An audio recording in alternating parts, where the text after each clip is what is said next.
Saya pernah maki Tuhan, saya pernah undang dia berantem. Saya merasa Tuhan tidak adil, dari merasa Tuhan tidak adil, sampai kepada di mana saya merasa Tuhan nggak ada. Kita kalau boleh jangan gagal.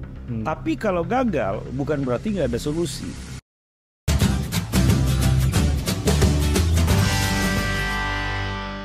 Selamat datang di Bincang Menjuru. Hari ini kita punya bintang tamu sangat spesial banget. Beliau itu adalah seorang host dulu di Solusi selama lebih berapa tahun, Pastor, di Solusi? Lupa, 2 atau 3 tahun. 2-3 tahun di Solusi ya.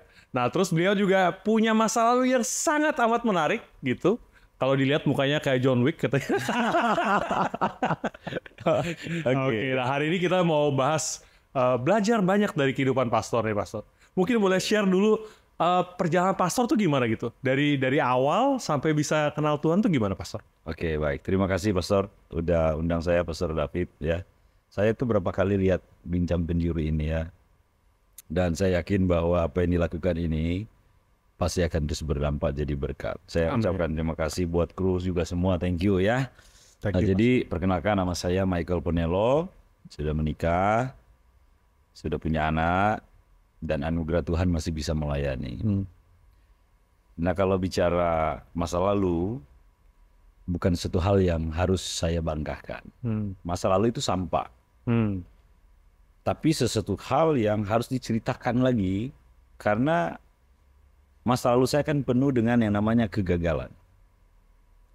Sekolah gagal, jadi anak yang baik gagal, percintaan pernah gagal, pernah merasa dihianati dan sebagainya, dan jadi pengkhianat, bahkan merusak banyak orang dengan narkoba dan kehidupan di dunia preman. Nah, itu kegagalan-kegagalan itu di mana justru kalau dulu kegagalan-kegagalan itu saya anggap adalah hal yang menyakitkan, tapi ketika saya mengalami satu pemulihan, kegagalan itu menjadi aset bagi saya. Aset untuk menjadi pelajaran bagi banyak orang.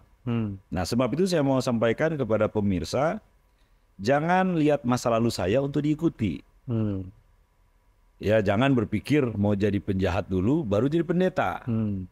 Jangan. Karena belum tentu Anda seberuntung saya. Ya, karena saya berapa kali hampir meninggal. Overdosis 2 kali, mau dibunuh orang berapa kali, kecelakaan berapa kali. Jadi hidup ini bonus. Tuhan memberikan saya kesempatan demi kesempatan. Nah, jadi saya akan ceritakan kegagalan ini bukan untuk diikuti. Kita kalau boleh jangan gagal. Tapi kalau gagal bukan berarti nggak ada solusi. Karena kegagalan itu justru akan kita kenal lebih jauh siapa sang pencipta kita yang akan menolong kita dari kegagalan itu. Nah, jadi saya dibesarkan oleh oma dan opa saya. Dilahirkan oleh mama, dibesarkan oleh oma dan opa. Berarti ada satu masalah di sana. Masalahnya adalah papa menikah dan menikah lagi, mama juga begitu. Dan mama nggak mau kalah.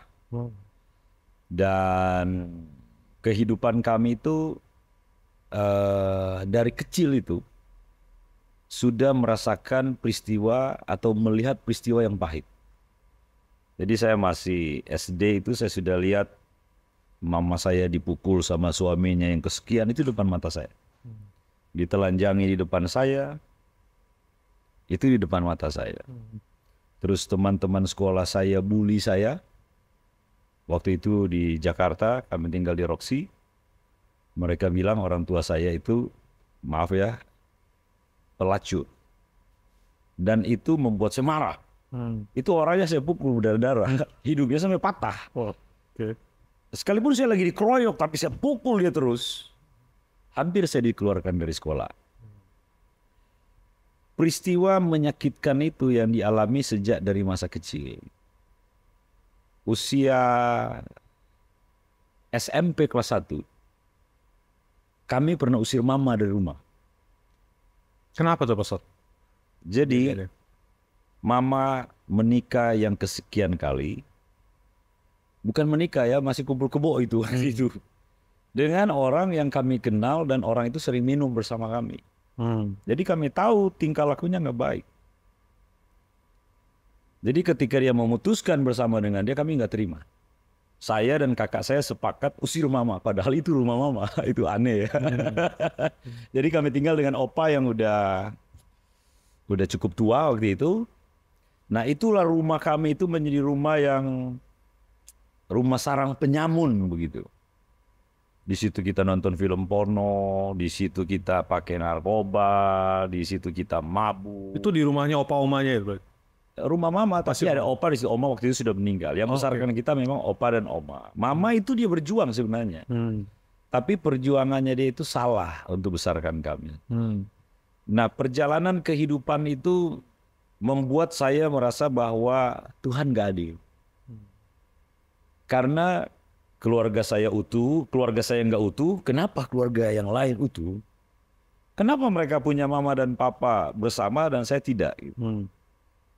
Saya merasa Tuhan tidak adil, dari merasa Tuhan tidak adil, sampai kepada di mana saya merasa Tuhan nggak ada. Nah sebab itu dari remaja itu saya udah pakai narkoba. Kelas 2 SMP pakai narkoba. Yang ngajak kakak saya sendiri. Sabu itu masih murah. Kalau sekarang itu sabu itu bisa 2 jutaan. Dulu itu masih belinya bisa 120.000. Dari 70.000 itu sudah udah mulai naik-naik. Inflasi. Iya. Jadi saya pakai narkoba, diajak kakak saya. Terus kehidupan kami yang hancur. Dan saya merasa bahwa Tuhan itu nggak peduli dengan kehidupan kita. Dari remaja sudah berantem, sudah bacok orang, jadi buronan, sempat masuk penjara, menjalani perjalanan kehidupan yang kacau. Namun ada satu hal yang saya mau sampaikan begini, bahwa Tuhan itu memaklumi manusia. Ya, Mazmur 139 ayat 1 sampai 3. Dia tahu kalau kita sedang duduk. Dia tahu kalau kita sedang berdiri. Dia tahu pikiran kita. Sebelum kita mengeluarkan perkataan, dia sudah tahu. Dia tahu kebodohan-kebodohan yang saya miliki. Saya kan adalah manusia yang terlahir dari seorang perempuan yang juga mengalami persoalan berat di tengah keluarga yang kacau balau. Lalu kehidupan saya yang kacau balau yang saya tidak mengerti. Saya sampai di titik nggak percaya Tuhan. Bahkan saya punya lagu untuk menghina Tuhan Yesus. Tuhan Yesus pernah saya lempar, gambarnya ya, pernah saya lempar dengan puntung rokok. Saya pernah pecahkan kaca gereja. Itu kaca gereja saya parang itu. Terus saya dikeroyok, hampir mati, loncat di jurang. Kalau Anda udah mati sebenarnya. Saya memiliki satu kesalahpahaman tentang Tuhan. Saya pernah maki Tuhan. Saya pernah undang dia berantem. Kan dulu kan saya dari kecil sudah Kristen. Masuk sekolah minggu. Guru sekolah minggu bilang kalau kita maki nanti disentil sama Tuhan. Saya coba dong maki-maki, nggak disentil sama Tuhan. Ini guru pembohong gitu kan. Nah lalu saya berpikir bahwa Tuhan itu nggak ada. Saya maki dia. Saya undang berantem. Kalau Tuhan ada, dia turun berantem sama saya. Tapi itu kebodohan saya yang nggak mengerti dan nggak mengenal tentang Tuhan. Kebodohan saya yang saya ini hanya seperti hewan begitu, yang nggak berakal. Nah sehingga dalam perjalanan hidup saya, kalau Tuhan tidak maklumi saya ini hanya seperti kutu di hadapannya. Dia hanya gencet sedikit saja, mati saya. Tapi ketika saya mengerti, ketika saya mengalami pemulihan, luar biasa Tuhan itu memaklumi saya. Itu boleh cerita nggak gimana yang bisa bikin pastor ada turning point itu gimana? Oke. Saya itu sering mengalami yang namanya penolakan. Karena sejak dari kecil itu saya mengalami penolakan kalau saya pacaran ya di kampung. Kalau orang tua pacar saya tahu siapa orang tua saya, pasti nggak akan dikasih. Karena mereka bilang buah jatuh nggak jauh dari pohon. Ketika saya mengalami penolakan itu, membuat saya hidupnya untuk mau mencari pengakuan, saya hidup di dunia kejahatan. Saya hidup di dunia preman, masih kecil sudah hidup ya dengan mau mencari pengakuan. Penolakan yang saya alami itu berulang-ulang kali. Bahkan gereja pernah menolak saya. Pada waktu saya sedang narkoba berat di Jakarta, badan kurus. Narkoba itu kan membunuh, menipu. Awalnya enak, awal aja yang enak. Makanya anak-anak muda jangan ada yang coba narkoba. Itu hanya awalnya yang enak. Lama-lama udah nggak enak, tapi mau berhenti nggak bisa. Tersiksa begitu. Nah saya coba untuk mau cari solusi. Di dalam keraguan saya tentang Tuhan, bahkan di tengah ketidakpercayaan tentang Tuhan, saya ingat ada keluarga saya yang hamba Tuhan. Pergilah saya ke gereja. Mau ketemu saudaranya itu ya? Mau ibadah. Mau ibadah. Duduk paling belakang. Rambut gondrong, kurus begitu kan. Habis ibadah saya dipanggil. Michael sebentar. Naik di lantai 2. Disiapkan makan. Tapi dia bilang, kamu datang di sini bikin takut jemaat. Coba lihat badan kamu itu. Tato semua kan. Kalau jemaat keluar dari gereja sini, apakah kamu mau tanggung jawab? Saya bilang, nanti saya datang, berikutnya saya akan pakai lengan lebih panjang. Gak perlu. Kau datang kalau tatomu sudah hilang. Ini tato nanti hilang kalau Tuhan datang kali yang kedua, tubuh kemuliaan. Nah penolakan dari sana juga saya merasa bahwa mungkin saya sudah ditakdirkan untuk binasa. Iblis tipu saya lagi. Oh lebih jahat lagi. Lebih hancur, lebih rusak. Tapi ternyata Tuhan itu tahu kalau kita sedang mau mencari satu kekuatan untuk mengubahkan. Dia tahu. Saya di tengah lebih kacau, rusak di salah satu diskotik terkenal di Jakarta, diskotik besar, sedang pakai narkoba. Di situ saya bisa menangis. Gitu. Nyanyinya nyanyi lagu dunia begitu. Apa yang bisa bikin pastor nangis tuh waktu itu? Ada lagunya band Ungu. Apa tuh lagu apa? Andai ku tahu. Andai ku tahu. Jadi lagi karaoke, kita itu lagi pakai narkoba. Lagi di room yang besar. Terus nyanyi-nyanyi. Lagunya waktu itu baru keluar populer lagu ini. Mic-nya di saya. Andai ku tahu kapan tiba ajalku, ku akan memohon Tuhan tolong panjangkan umurku.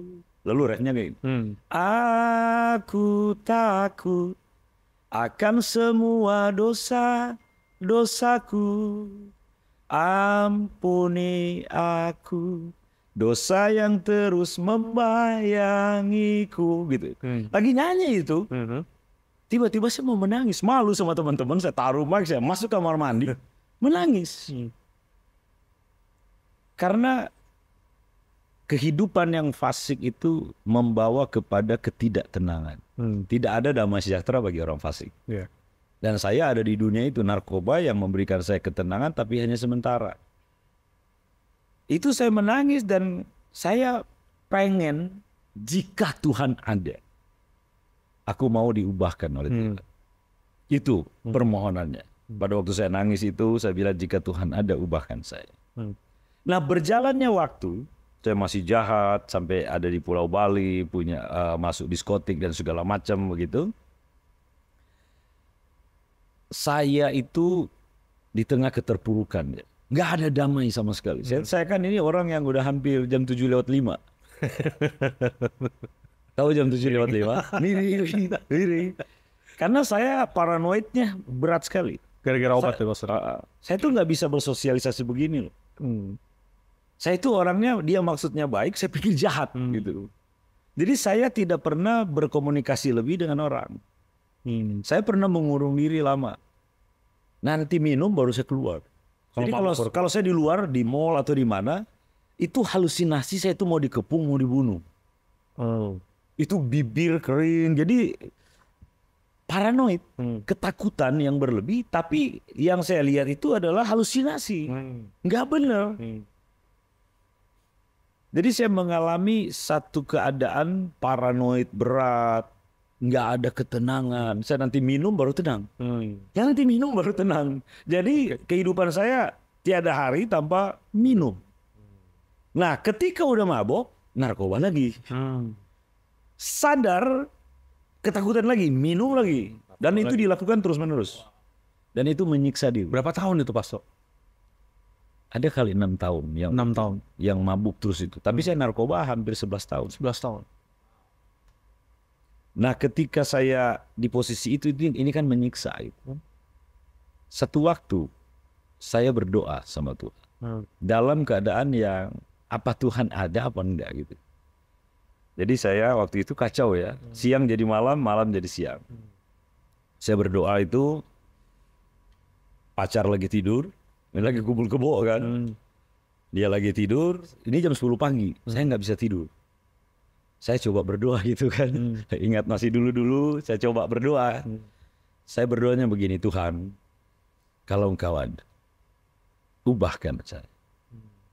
Bukankah Engkau Tuhan yang menciptakan langit dan bumi, yang berkuasa atas segala ciptaan?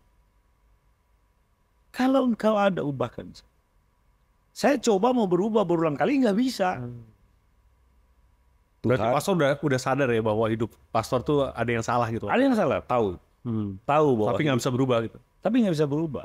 Bahkan ragu tentang Tuhan begitu. Nah, jadi masuk di satu titik di mana saya bilang, Tuhan, ini hidupku, kuserahkan padamu. Itu pun masih dalam pemikiran bila Engkau ada, ubah hidupku. Itu saya merasakan ada seperti, ya ini pengalaman pribadi saya. Ada yang peluk saya. Pada waktu saya berdoa itu. Ada yang peluk saya, terus saya menangis.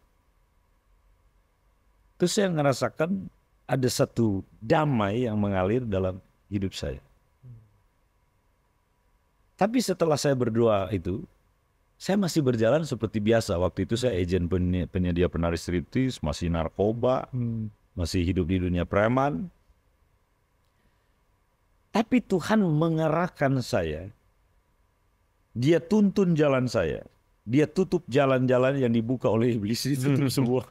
Terjadi masalah, saya harus jadi buronan lagi. Dari Bali harus lari ke Surabaya. Di Surabaya masih dicari polisi. Di Jakarta saya masih buronan. Saya harus lari sampai ke Palembang. Nah, di Palembang itulah saya sekolah Alkitab. Langsung tuh, Pastor? Iya. Apa yang bikin Pastor bisa ngambil keputusan itu gitu? Maksud itu kan bertolak belakang sekali. Sebenarnya jujur saja, saya sekolah Alkitab kayak terpaksa. Terpaksa? Kenapa tuh? Udah nggak tahu mau kemana. Jadi doa saya bilang, Tuhan, Engkau berkuasa, tentukan jalan saya. Tentukan saya di jalan yang benar. Jadi kayak semuanya ditutup. Yang buka cuma itu? Nah, yang dibuka itu. Nah. Oke. Dan waktu itu saya buronan. Oke. Ya saya bohong di sekolah, kan ditanya, kan kalau di sekolah ditanya, kamu tapi tidak buronan, ada masalah dengan polisi dan sebagainya. Saya bilang enggak. Polisi nggak bakal cari di sekolah kita. Waktu itu mau nggak bikin SKCK atau sudah keterima baik kan? Karena kan harus sesuai domisili dan sebagainya, kan saya sudah di sekolah. Ya udah, yang penting kamu benar, kita percaya kamu kan buronan. Padahal saya buronan. Tapi di sekolah kitab itu saya mengalami jamahan-jamahan Tuhan. Itu waktu ibadah saya nangis terus. Saya dapat penglihatan-penglihatan di mana kehancuran saya, kekacauan saya, Tuhan itu selalu ada. Sekalipun dia nggak di dalam saya, tapi dia menyertai kehidupan saya. Jadi waktu saya di sekolah itu saya mengerti dan saya belajar tentang Tuhan. Nah, disitulah saya pahami bagaimana dia memaklumi saya dan dia membawa saya kepada jalannya. Dan disitulah saya tahu Tuhan itu ada. Dari mulai doa itu seperti ada yang perlu, kan pengalaman-pengalaman. Jadi Tuhan punya cara untuk memperkenalkan dirinya kepada setiap orang. Beda-beda caranya. Ada yang dengan penglihatan, ada yang dengan kesembuhan mujizat dan sebagainya. Nah, saya mengalami hal itu di sekolah kitab, jadi saya sungguh-sungguh. Sungguh-sungguh saya belajar. Lalu setelah selesai sekolah Alkitab, saya jadi pengerja, terus saya sekolah lagi, terus saya memulai pelayanan, dan saya harus berurusan dengan masalah yang lama. Semuanya harus diputihkan. Tapi saya punya satu ayat, jika Tuhan berkenan dengan kehidupan seseorang, musuh pun diperdamaikan. Jadi musuh-musuh saya yang pernah masalah dengan saya diperdamaikan. Bahkan ya untuk masalah dengan ya kepolisian, saya pernah dibawa di BNN, pernah dibawa di Bareskrim. Akhirnya saya dijadikan sebagai contoh orang narkoba, orang yang hidup hancur bisa pulih. Dan saya menjadi tim penyuluh dulu di BNN waktu itu dengan Pak Dr. Andes Siswandi Adi. Beliau peran serta masyarakat. Lalu kita pelayanan ke penjara-penjara dengan Bareskrim dulu, dengan Pak Armando Pari dulu. Jadi dia tahu masa lalu saya dijadikan contoh bahwa seburuk apapun kita bisa berubah. Masih ada harapan. Ada harapan. Begitu. Nah jadi setelah saya garis tarik benang merah, Tuhan itu mengenal kita. Dan Tuhan itu nggak mau satu orang pun binasa. Dia punya banyak sekali cara untuk mau memulihkan kita. Dan saya mengalami perjumpaan pribadi dengan Tuhan, itu anugerah. Sehingga sampai hari ini, ya saya menyaksikan kepada generasi, jangan ikuti masa lalu saya, tapi lihat sekarang saya yang percaya sama Yesus. Saya nggak sempurna, tapi saya punya iman bahwa Yesus sudah mati buat saya. Nah di dalam perjalanan hidup, saya punya dua hal yang saya mau sampaikan kepada generasi, dan itu jadi pembelajaran pelayanan. Jadi ada yang namanya pencegahan dan penjangkauan. Jadi pelayanan hari-hari ini ketika saya dipulihkan Tuhan, yang pertama pencegahan itu adalah kepada orang-orang yang belum pernah narkoba, yang hidupnya belum hancur. Jadi saya melayani di gereja, di sekolah, komunitas-komunitas. Jadi serukan, kalian gak perlu hancur.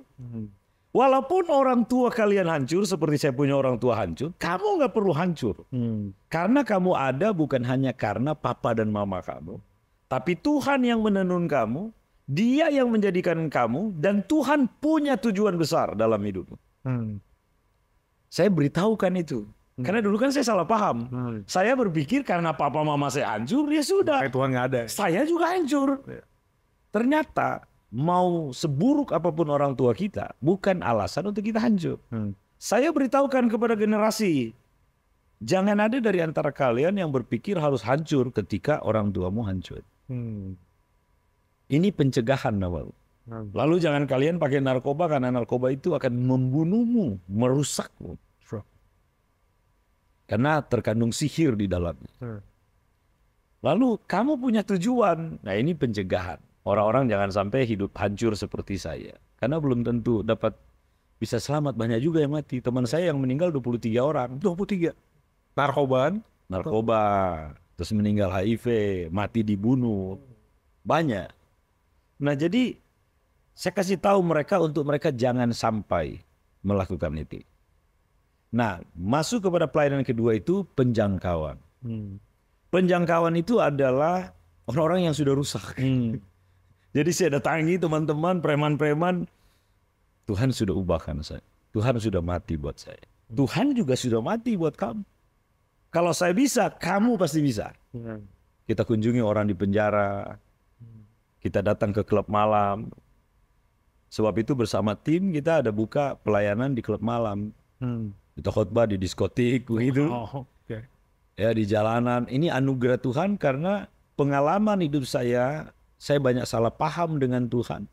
Saya harus beritahukan kepada generasi supaya mereka tahu ini. Dan kalau orang-orang yang sudah rusak kita kunjungi di penjara, mereka bisa lihat dia aja bisa bertobat. Kenapa kita enggak? Ya kita bisa menjadi berkat begitu. Nah jadi pencegahan dan penjangkauan. Karena ada tujuan ketika Tuhan memulihkan kita. Jadi saya punya pandangan begini. Ketika Tuhan pulihkan saya ngerti kebenaran. Saya mengenal kasih-Nya. Saya dipenuhi dengan kasih-Nya, ada tujuan. Tuhan bilang, beritakanlah kabar baik kepada semua orang. Bahwa kamu sudah bersekutu dalam tubuh dan darahku. Beritahukanlah kematian Tuhan. Sampai ia datang kembali. Karena dia akan hidup kan. Jadi beritahukan itu. Nah jadi ada satu tugas yang Tuhan berikan kepada saya yang dipulihkan Tuhan ini. tugasnya adalah memberitahukan bahwa Tuhan sudah mati buat semua orang. Dan itu yang saya sedang kerjakan. Dan ternyata tugas itu bukan berbicara saya tolong Tuhan atau Tuhan gak bisa gitu. Jadi ketika saya jadi hamba Tuhan, saya jadi pendeta, ya dari PDP, PDM, udah pendeta penuh, dan saya ada jabatan di organisasi gereja. Ini anugerah semuanya. Nah, ada tugas, ada pelayanan yang Tuhan taruh. Tapi ternyata itu bukan berarti Tuhan gak mampu lalu pilih saya. Jadi saya gak boleh ada kebanggaan bahwa oh ini karena saya Michael Bonello ini. Kalau gak saya binasa lah mereka, gak begitu. Jadi saya punya prinsip ternyata Tuhan memberikan kesempatan kita melayani. Itu bukan kita tolong Tuhan, tapi Tuhan tolong kita. Sebab itu saya gak mau main-main kalau soal pelayanan. Saya sering bercanda, tapi kalau di pelayanan saya gak mau main-main. Saya mau fokus, saya mau berikan yang terbaik, karena berbicara ini adalah satu kehormatan. Karena lewat pelayanan itu saya lebih mengenal dia, saya lebih mengenal saya lebih dihormati oleh Bapa, dihormati oleh manusia. Jadi ternyata pelayanan itu untuk kebaikan saya. Mungkin kalau nggak ada pelayanan, saya sudah lama hancur lagi. Nah jadi saya nggak mau menyia-nyiakan pelayanan yang Tuhan berikan sampai hari ini. Tapi saya mau sampaikan bahwa Tuhan Yesus itu sangat baik. Kalau dia tidak memaklumi, selesai. Sebab itu Rasul Paulus selalu bilang, biarlah kasih karunia Tuhan menyertai kamu. Dan Tuhan buat saya mengerti tentang dia sampai hari ini. Dan saya terus mau belajar untuk mau menjadi saksi saja, Pastor. Untuk kemuliaan nama Tuhan. Tadi menarik banget Pastor bilang kan, Pastor ngajak berantem Tuhan ya. Oh iya. Nah, itu bersyukur sekali Tuhan tidak jawab doanya Pastor ya. Iya. Kalau Tuhan jawab selesai langsung. Oh, selesai. Dia suruh anak buahnya yang paling kecil, habis saya. Habis. Jadi kadang-kadang doa kita tuh ada yang nggak dijawab Tuhan, itu bagian dari kebaikan Tuhan nih Pastor. Iya ya, nggak semua doa dijawab Tuhan. Betul. Dan saya ini kalau masih hidup itu kemurahan Tuhan. Anugerah Tuhan. Jadi dia melatih saya. Jadi saya bersyukur juga ternyata saya hidupnya dengan situasi yang berat sekali. Ada maksud Tuhan. Ya iblis yang membawa saya kepada kehancuran. Tapi Tuhan tahu bagaimana dia mau memulihkan saya untuk dipakai dalam pekerjaannya yang mulia. Jadi dalam perjalanan saya banyak belajar dan saya memberitahukan bagaimana Tuhan itu. Karena kan hari-hari ini banyak anak-anak muda itu salah paham tentang Tuhan. Banyak orang hari ini nggak bergereja. Dengan punya dasar kekecewaan. Punya dasar bahwa gereja nggak peduli kita. Gereja nggak perhatikan kita. Oh gereja mah cuma cari kekayaan dan sebagainya. Itu saya temukan banyak sekali anak-anak muda nggak bergereja. Dan kalau kita pergi pelayanan di kantong-kantong atau bicara banyak orang Kristen di situ, di daerah itu, yang ibadah paling banyak ibu-ibu. Saya pernah melayani di satu daerah ibadah ibu-ibu 75% lah, ibu-ibu semua. Terus saya bilang, apakah di sini sering terjadi kematian suami-suami? Kalau suami nggak ikut. Atau apakah ibu-ibu di sini janda semua? Ya kan? Mana suaminya begitu? Ternyata walaupun di daerah yang, makanya daerah Kristen bukan jaminan semuanya holy gitu kan? Perjudian, mabuk-mabukan dan segala macam ada di daerah itu juga.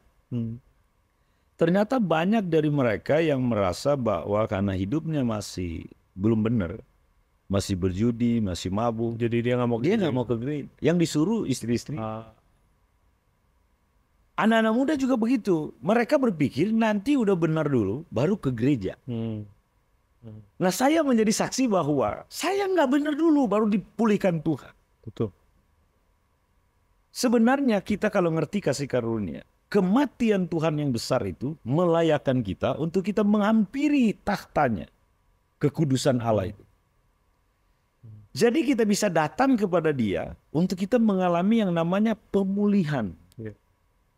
Bagaimana kita dipulihkan kalau kita nggak datang? Saya kan menceritakan kehidupan saya yang kacau, yang hancur, tapi saya coba datang. Sekalipun dengan masih perasaan apakah Tuhan ada atau enggak.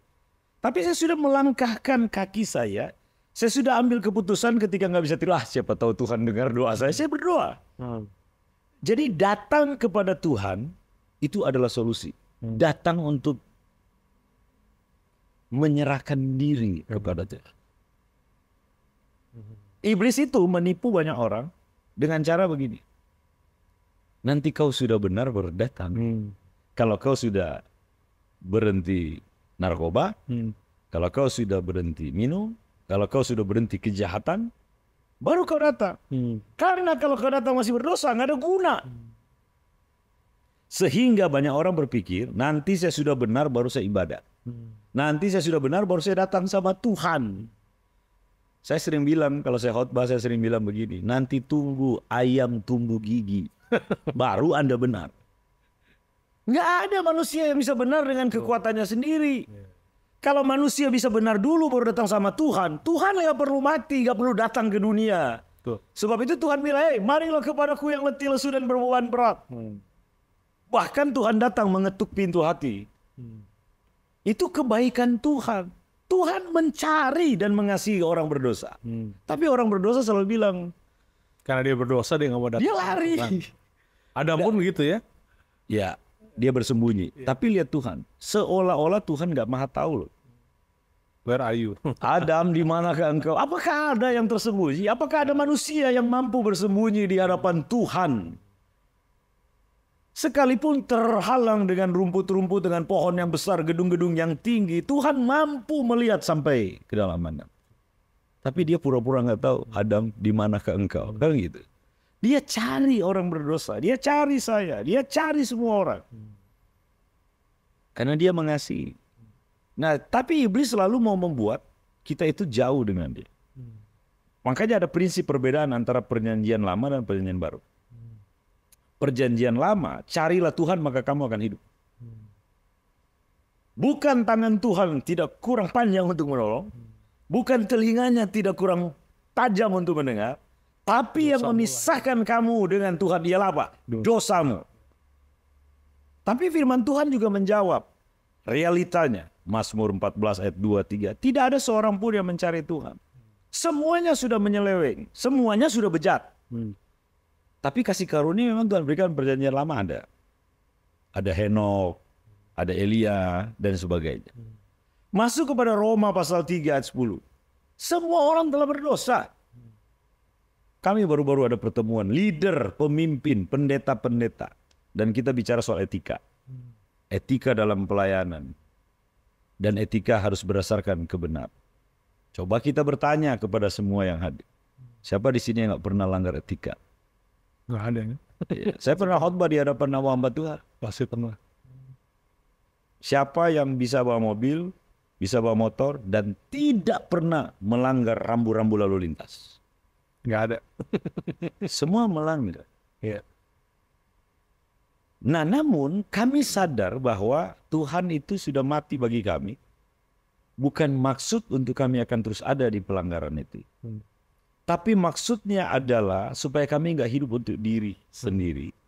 Tapi bagaimana supaya kami bisa menjadi penyelamat, menjadi penolong dengan memberitakan kabar baik itu kepada semua orang.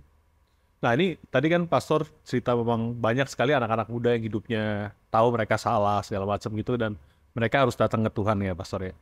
Tapi ada juga anak-anak muda yang cinta Tuhan tapi tidak mau bergereja. Anak-anak muda ini intinya udah diselamatkan Tuhan, tadinya hidupnya nggak keruan, dipulihkan Tuhan, tapi mereka tetap anti gereja gitu. Nah menurut pastor gereja itu posisinya seperti apa dan benernya gereja itu untuk anak-anak muda tuh kenapa itu penting gitu? Oke, saya jawab dulu yang kedua kan. Ini kan tadi baru perjanjian lama toh. Perjanjian lama Tuhan bilang carilah dia.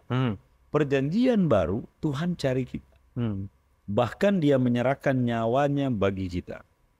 Nah dia menyerahkan nyawanya harusnya membuat manusia sadar bahwa dia nggak punya lagi batasan untuk menjadi alasan dia menghampiri Tuhan. Makanya kita harus punya keberanian menghampiri Tuhan. Yes. Tanpa alasan itu. Iya.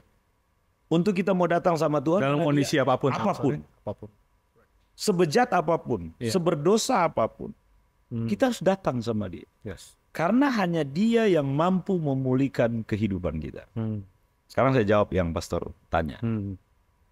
Kenapa banyak orang nggak ke gereja? Kalau mungkin dia bergereja di tempat lain dan dia mau bertumbuh di sana, no problem. Tapi sangat disayangkan kalau dia sama sekali nggak bergereja. Karena begini, Tuhan itu membuat kita itu, gereja itu kan bicara tentang tubuh Kristus. Yes. Ya kan? Yang dipanggil keluar dari kegelapan kepada terang. Yeah. Ya kan?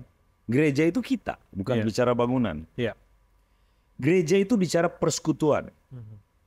Tuhan itu bilang, ya lewat rasul-rasulnya di Ibrani pasal 10 ayat 25, jangan menjauhkan diri dari persekutuan, ibadah. Seperti yang dibiasakan oleh beberapa orang. Banyak anak-anak muda itu mereka berpikir bahwa ketika pemimpin mereka, ketika orang-orang yang ada dalam gereja tidak menerima mereka, mereka cari di tempat lain. Kalau mereka temukan lalu bertumbuh, nggak apa-apa. Tapi makanya kita harus tahu begini, di mana Tuhan tempatkan kita bergereja? Karena gembala nggak pilih-pilih jemaat kalau dia gembala yang benar. Dia nggak akan bandingkan yang kaya dan miskin. Ya. Gembala nggak akan pilih jemaat, Tuhan yang akan kasih jemaat sebagai domba-domba untuk digembalakan, ada jawatan gembala. Demikian sebenarnya jemaat. Jemaat itu sebenarnya nggak milih-milih gembala. Tapi kenyataannya sekarang semuanya pada milih-milih gembala. Yang sebenarnya Tuhan yang taruh. Yeah. Mau dia 2-3 ekor, ini gembalamu. Mau dia 100, ini gembalamu. Sebenarnya di mana Tuhan taruh, bertumbuhlah di situ. Jangan tinggalkan persekutuan di situ, jadilah berkat untuk kemuliaan Tuhan. Tapi sekarang terjadi begitu banyak perpindahan-perpindahan gereja. Yeah. Dan orang sekarang kalau dengar khotbah di media sosial atau di mana, dia lihat, oh ini bagus, sesuai dengan yang dia mau, dia dengar. Tapi kalau enggak, langsung lewat. Nanti kan ke depan akan ada orang-orang hanya mau mencari yang sedap didengar. Mencari ya yang seperti maunya. Tapi harus ingat bahwa ada di mana kita akan ditempatkan Tuhan untuk kita bertumbuh dan berbuah. Makanya harus tanya. Makanya saya katakan kepada jemaat, kalian harus tanya, kalian dikasih Tuhan di sini atau enggak? Kalau kalian nggak bertumbuh di sini, saya koreksi diri saya sebagai gembala. Tapi kalau saya koreksi, saya masih di dalam koridor, dan kalian nggak bertumbuh, berarti kalian harus pindah nih. Cari aja gembala yang lain yang Tuhan tahu.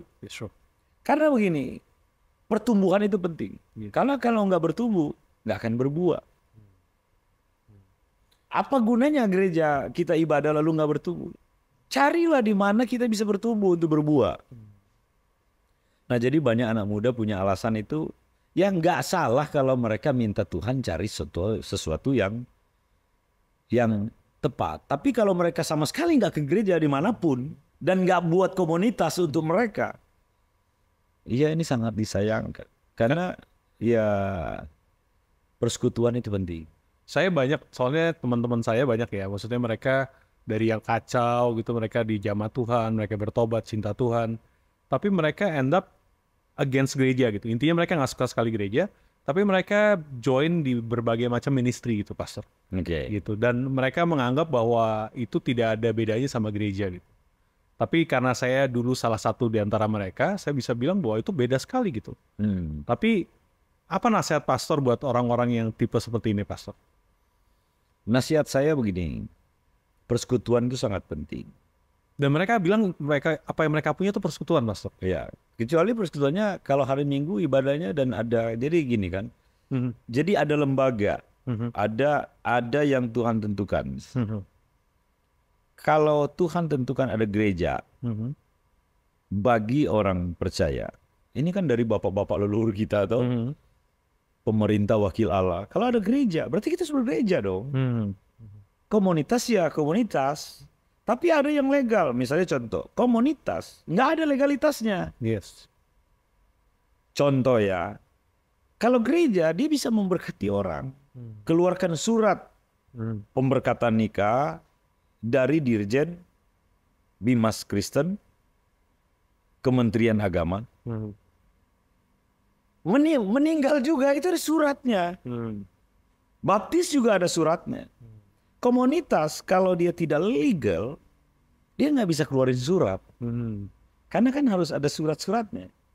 Nah makanya mungkin kalau komunitas di under gereja dan masih dalam penjangkauan, ketika mereka masuk komunitas itu adalah baik untuk dibawa ke gereja setiap hari Minggu. Untuk mereka juga mengembangkan talenta, bisa terlibat dalam pelayanan. Jadi kan kita jadi gembala bukan gembala yang nggak jelas, bukan pendeta yang nggak jelas. Kita makamkan orang. Makanya ada kisah di mana orang ketika nggak bergereja, ketika diajak gereja, dia bilang saya bisa ibadah di rumah. Ngapain gereja katanya? Saya bisa doa di rumah. Diajak lagi sama gembala, sama pendeta di sekitar situ. Dia nggak mau. Saya kan bisa doa sendiri, bisa nyanyi, bisa baca Alkitab. Ngapain gereja? Tiba-tiba anaknya mau menikah. Dia cari gereja-gereja, nggak ada yang mau.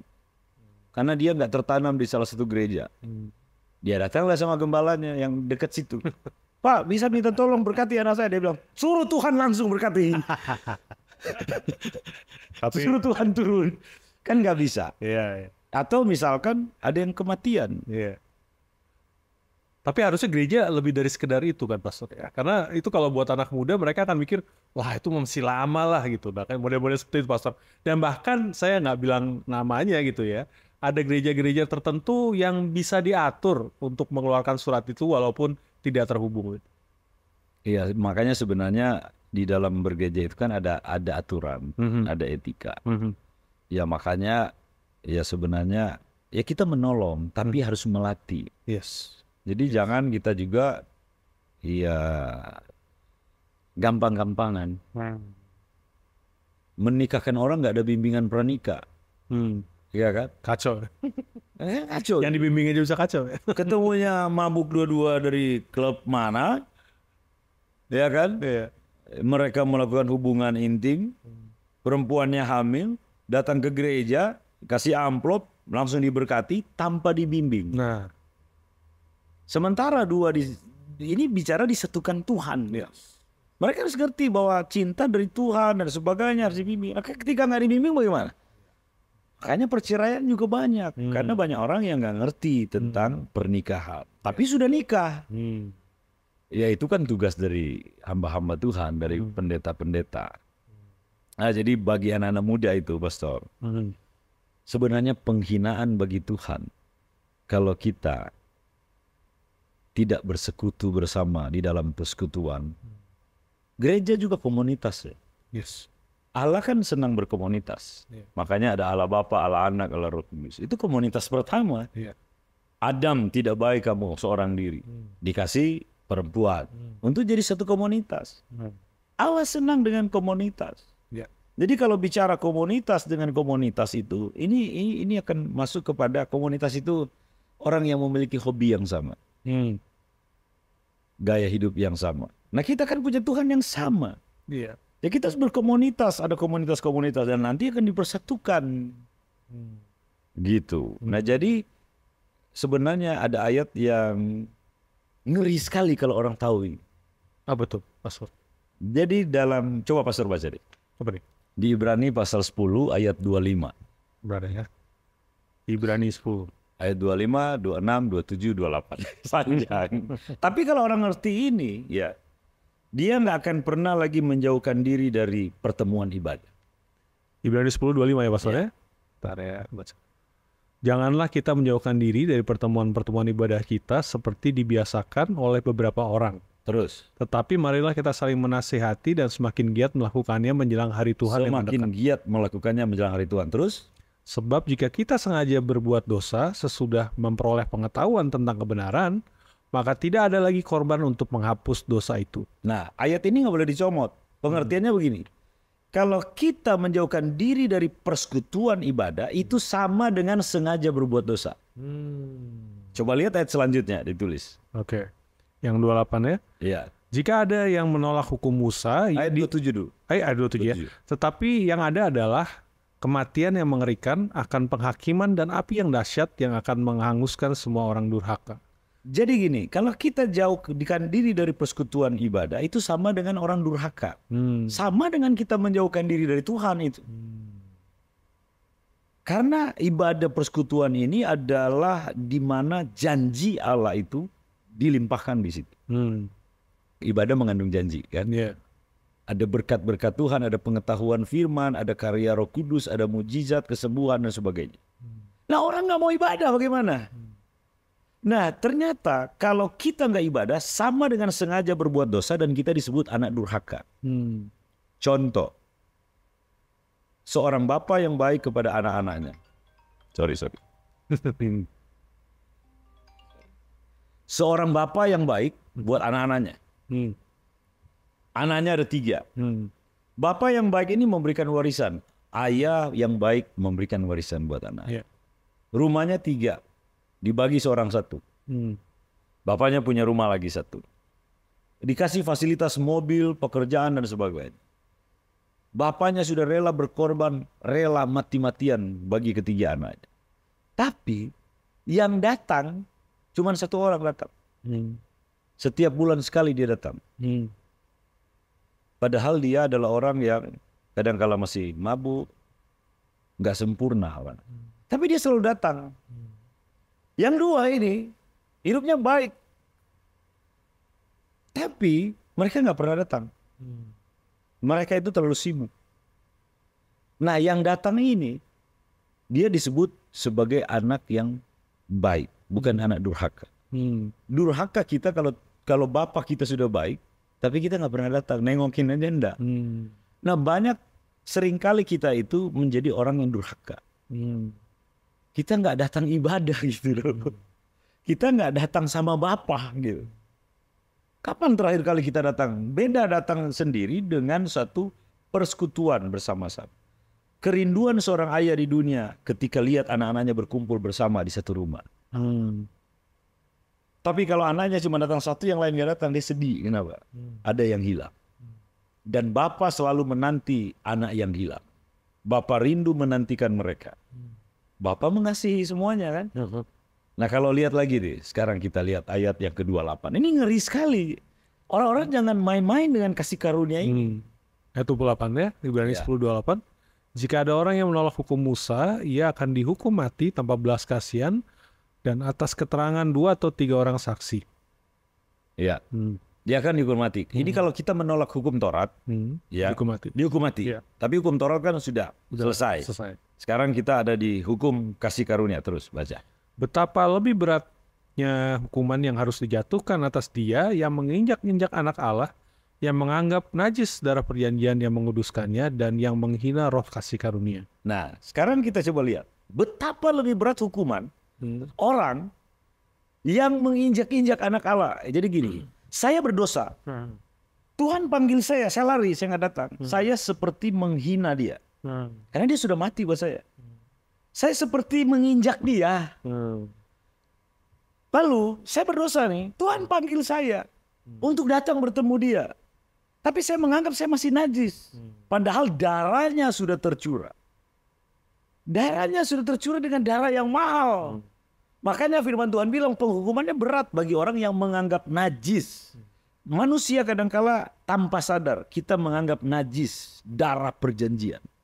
Seberdosa apapun kita bisa datang sama Tuhan. Karena darahnya mahal, dia sudah menebus kita. Kita milik kepunyaannya. Tapi kenapa kita mau lari? Kenapa kita nggak mau beribadah? Kenapa kita punya alasan kecewa sama manusia padahal kita mau datang ibadah sama Tuhan? Nah, seringkali kan kita ditipu nih. Nah, jadi bagi saya dosa terbesar adalah dosa di mana kita nggak datang sama Tuhan untuk beribadah, bersekutu, memuji, memuliakan Dia. Itu dosa yang terbesar. Menganggap najis darah perjanjian.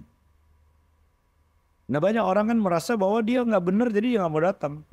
Padahal Tuhan bilang, aku sudah mati loh buat kamu.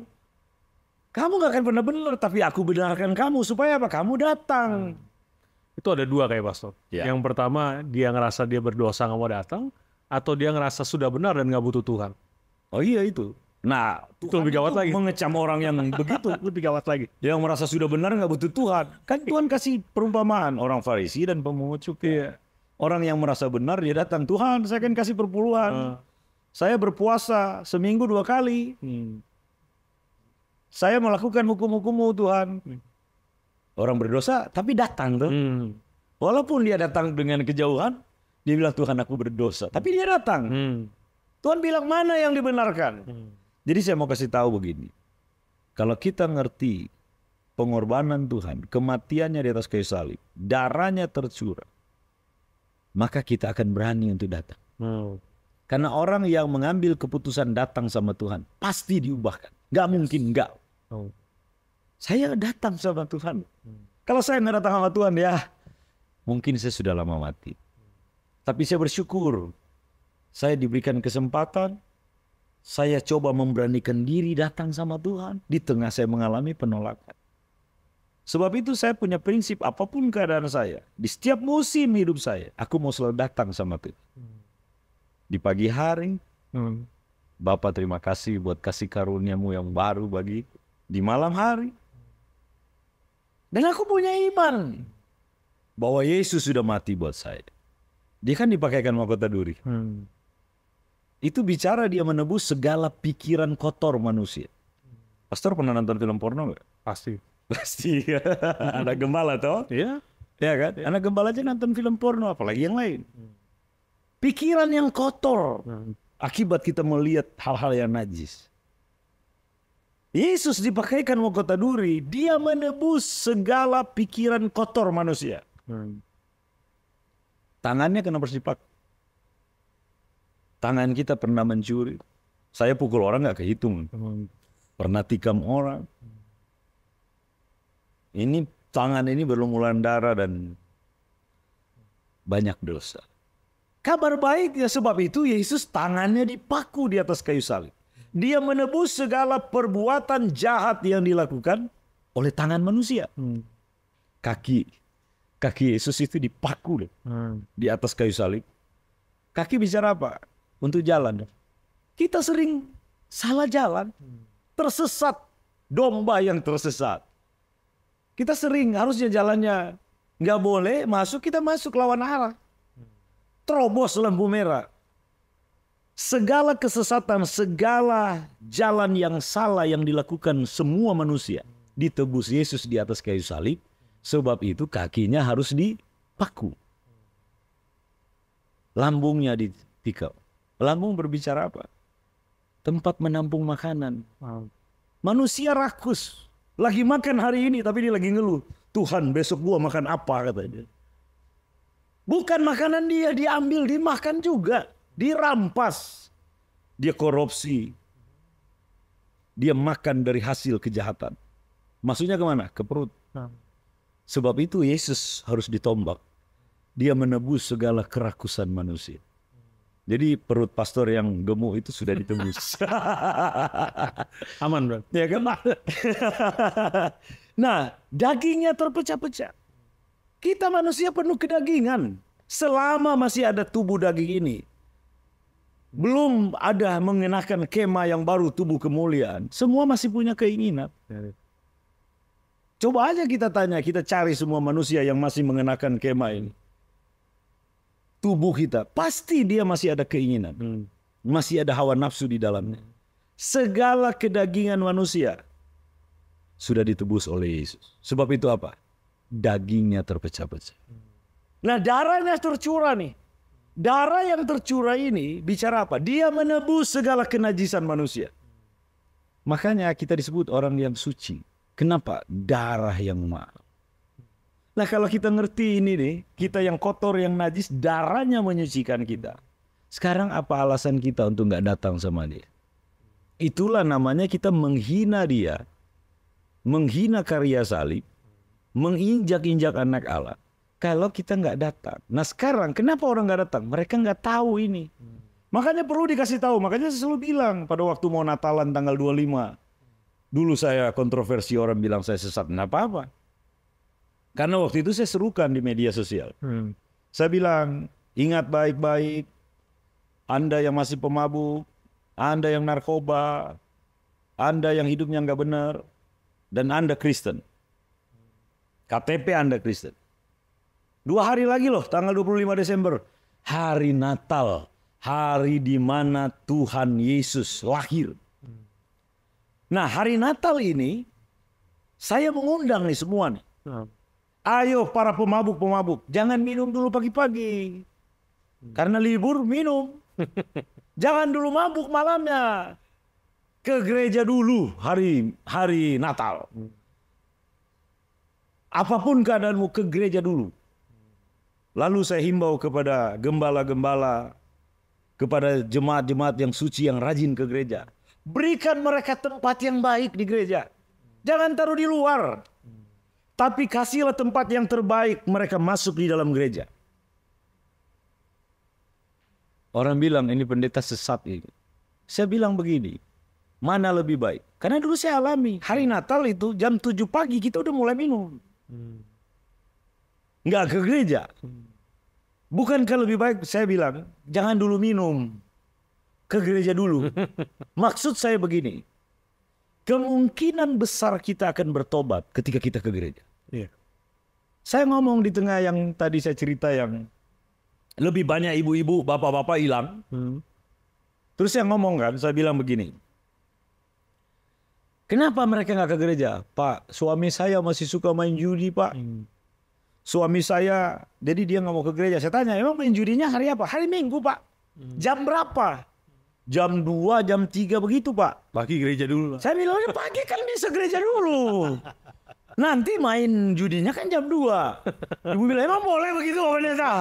Saya bilang gini, Bu, kalau dia datang gereja pagi, Dia bisa berubah. lebih besar kemungkinan dia bertobat daripada nggak gereja. Dan kalau dia datang ibadah, bisa jadi nggak jadi main judi. Daripada dia nggak ke gereja, nunggu benar dulu. Nah ini kan cara pandang. Sebab itu saya selalu menghimbau orang-orang yang berdosa di luar sana. Ayo dong kita datang sama Tuhan. Kita bikin ibadah, sampai di klub malam kadang kita bikin ibadah. Saya datang sama PSK, saya datang sama bandar narkoba, saya datang sama penjahat-penjahat. Bro, yuk kita ibadah. Aduh, gua masih bejat, bro. Saya bilang, yuk Tuhan udah mati buat kamu. Kamu akan selalu bejat kalau nggak datang sama Tuhan. Tapi kalau kamu datang sama Tuhan, kamu akan diubahkan Tuhan menjadi manusia baru. Dan kamu akan hidup memuliakan Tuhan. Kamu akan ngerti apa tujuan Tuhan dalam hidupmu. Dan kamu akan menjadi berkat buat banyak orang. Nah sekali lagi Pastor, perlu dihimbau kepada semua anak-anak muda. Semua orang di luar sana. Yuk datang sama Tuhan. Dia sedang memanggil, hei mari yang letih lesu, yang berbeban berat. Yang terikat, yang berdosa, sini. Bahkan Tuhan sedang mencari. Ini seperti acara-acara seperti ini, saya yakin kalau ada yang sedang nonton, Tuhan mencarimu. Untuk engkau bisa datang kepada dia, engkau berdoa. Dan Tuhan ampuni engkau, dia ubahkan hidup. Karena Tuhan penuh kasih gitu.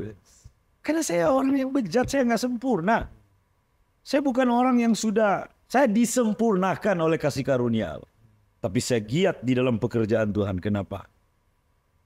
Karena Tuhan sudah terlalu baik. Dengan apa kan ku balas segala kebaikanmu. Kita mau balas kebaikan Tuhan, nggak bisa balas. Sebab itu saya hanya mau giat dalam setiap musim hidup saya. Aku mau ceritakan siapa Yesus. Yesus adalah Tuhan dan Juru Selamat. Yesus menebus semua dosa manusia. Siapa yang percaya kepadanya, dosanya diampuni, diselamatkan. Sebab itu saya mau beritahukan kepada semua orang. Yuk datang dan percaya sama dia. Kita diubahkan. Mungkin sebagai penutup, mungkin boleh Pastor berdoa mungkin para audiens kita. Saya percaya bahwa orang yang dengar ini gak kebetulan pastinya Pastor. Dan saya percaya bahwa Tuhan punya rencana buat orang yang dengar gitu Pastor. Dan bolehkah Pastor pimpin mereka dalam doa gitu Pastor? Sangat boleh. Tidak kebetulan setiap teman-teman yang menyaksikan acara ini, saya rindu untuk berdoa buat kalian yang melihat, menonton acara ini. Tuhan mengasihi engkau. Apapun keadaan, mungkin engkau tertolak, mungkin engkau terhakimi, bahkan menghakimi diri sendiri dengan dosa yang begitu banyak yang engkau lakukan. Saya mau sampaikan kabar baik kepadamu. Yesus sudah mati bagimu. Dia mau ubahkan engkau untuk jadi berkat. Engkau penuh dengan kegagalan dan kegagalan. Tapi Yesus Tuhan tidak pernah gagal. Dia mengasihimu. Saya rindu berdoa buatmu sekarang ini.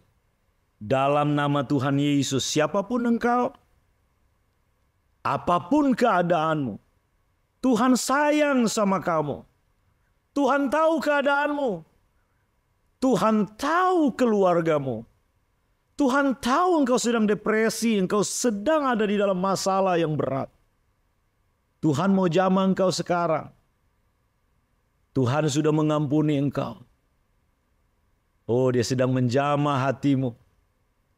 Dia mau memberikan engkau hati yang baru.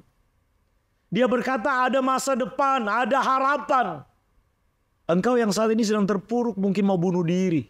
Terikat dengan dosa, terikat dengan kesalahan-kesalahanmu. Tuhan mengasihi engkau, buang niatmu itu. Dalam nama Yesus engkau tidak akan bunuh diri. Ada yang mau menggugurkan kandungan, menggugurkan bayi di kandungan. Jangan lakukan. Tuhan punya rencana, engkau enggak gagal. Tuhan mau berikan masa depan, kuatkan hatimu. Karena Tuhan mengasihi engkau sebagai anaknya. Terima kasih Tuhan. Bawa setiap anak-anakmu ini dekat kepadamu. Karena itulah yang engkau rindukan. Tuhan peluk engkau. Kasih karunia Allah berlaku dalam hidupmu. Terima kasih Bapa. Kami bersyukur. Dalam nama Tuhan Yesus kami berdoa. Amin. Amin. Thank you banget Pastor buat waktu dan Pastor. kesaksiannya, apa yang dibagikan. Itu saya percaya itu bakal jadi berkat buat banyak orang. Amin. Dan terima kasih juga buat audiens yang di rumah atau dimanapun kalian berada udah dengerin percakapan kita tadi. Dan sampai ketemu lagi di Bincang Penjuru berikutnya. God bless you all. Bye-bye. Tuhan berkati semuanya. Haleluya.